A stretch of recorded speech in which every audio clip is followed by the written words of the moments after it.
episode of Compound Interest.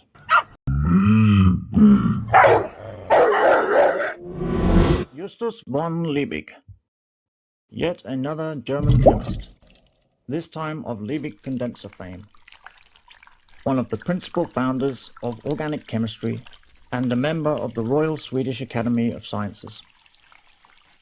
In 1816, as a 13-year-old boy, he experienced what was called the year without summer. This was the last great subsistence crisis in the Western world, with some of the coldest temperatures on record across Europe and North America. The cause of this climate anomaly was the most powerful volcanic eruption in recorded human history, Mount Tambora in what is now Indonesia, with a volcanic explosivity index of 37 to 45 cubic kilometers of material was sent up into the atmosphere. That's the equivalent of a solid cube of granite, 3.5 kilometers by 3.5 kilometers by 3.5 kilometers. The surviving natives in the area got very sick from drinking water contaminated with volcanic ash. Experiencing this widespread starvation in Germany is believed to have deeply influenced Leibig, driving him later in his career to focus on agricultural chemistry, specifically the development of mineral fertilizers, which increased crop yields. He is essentially the father of the fertilizer industry. So, one of the heavyweights. However, as you are about to learn, even legendary chemists have bad days.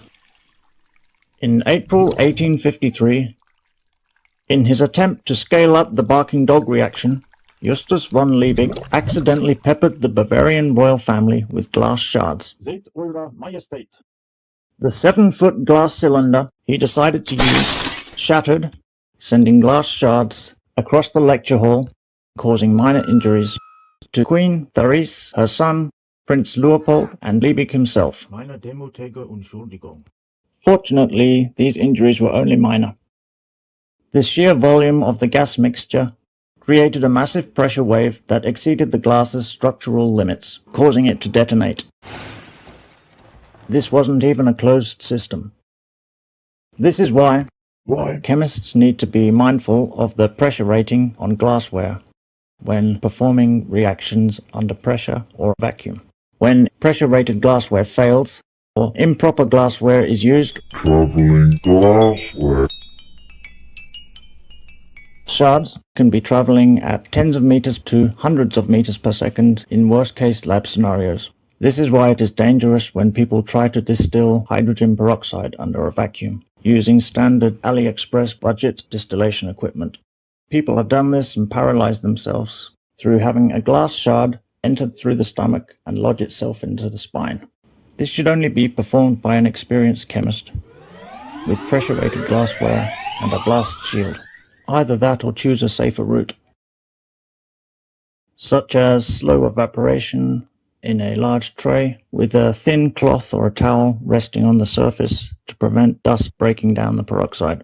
There's an industrial method similar to this. That's right. Clean environments, special compatible materials, and very careful monitoring of the temperature. Or a vacuum desiccator with phosphorus pentoxide. Depending on where you live, there are probably regulations against having concentrated hydrogen peroxide. Depending on licensing and the intended use, the maximum allowed in the UK is 12%. I believe it is still reportable, and if you order maybe 10 litres, you can expect an intimidating visit. But I would rather you do one of these routes than injure yourself doing a vacuum distillation. Even under vacuum, local decomposition can create large pressure spikes, and under a vacuum, these self-accelerating failures are harder to control. Being a closed system, you essentially have a sensitive pipe bomb. Hydrogen peroxide decomposes rapidly in contact with dust, any organic residues, even small scratches in the glass. Trace contaminants, nucleation points, hot spots from uneven heating can all initiate runaway decomposition, resulting in bumping, flash vaporization with rapid oxygen evolution.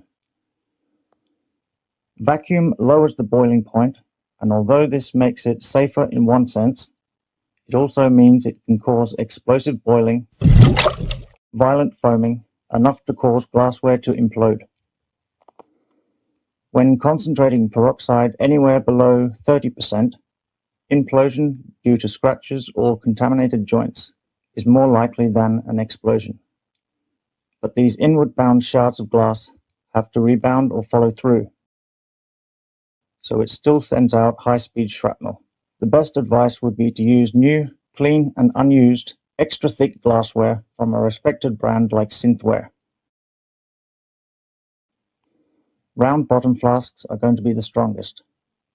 The shape of the round bottom flask is spherical and distributes the pressure and thermal stress evenly, eliminating the weak points found on other shapes. Concentrating the peroxide to above 30%, this is when the system under a negative pressure can in an instant become overpressured, and a true explosion becomes the more likely of these unwanted scenarios. When this happens, you also have a powerful hot oxidant to worry about.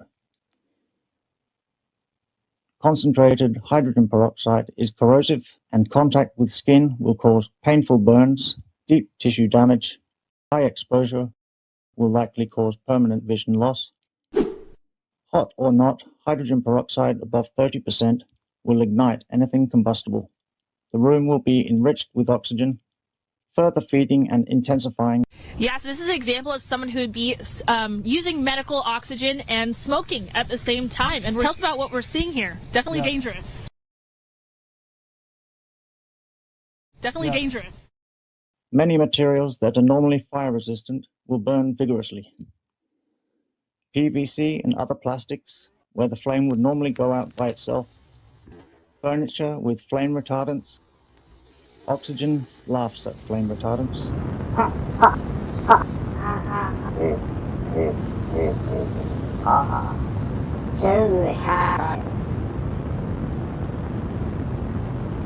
A burning lab coat would normally go out on its own, but not anymore.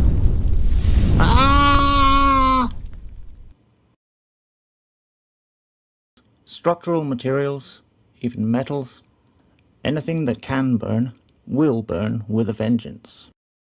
Anyway, I will leave you with the barking dog reaction. The barking dog reaction is a complex, radical chain reaction. A flame or a spark triggers the combustion of carbon disulfide and nitrous oxide. The process begins with the thermal decomposition of the nitrous oxide, which acts as an oxidizer.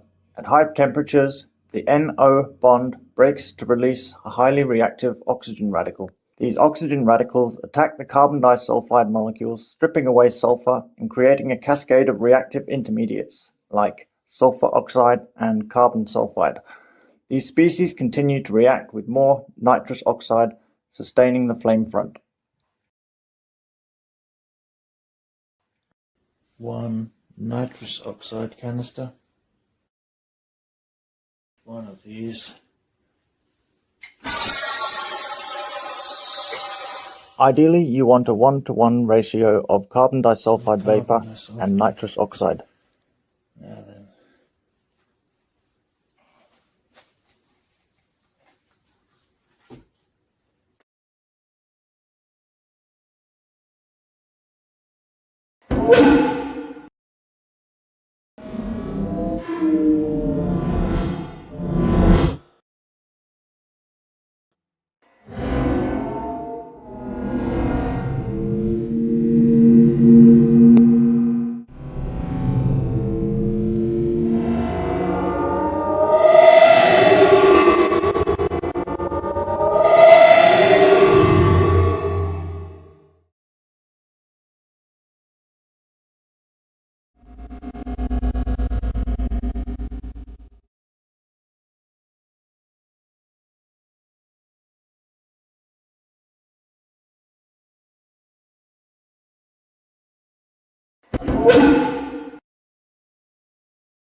fat cat.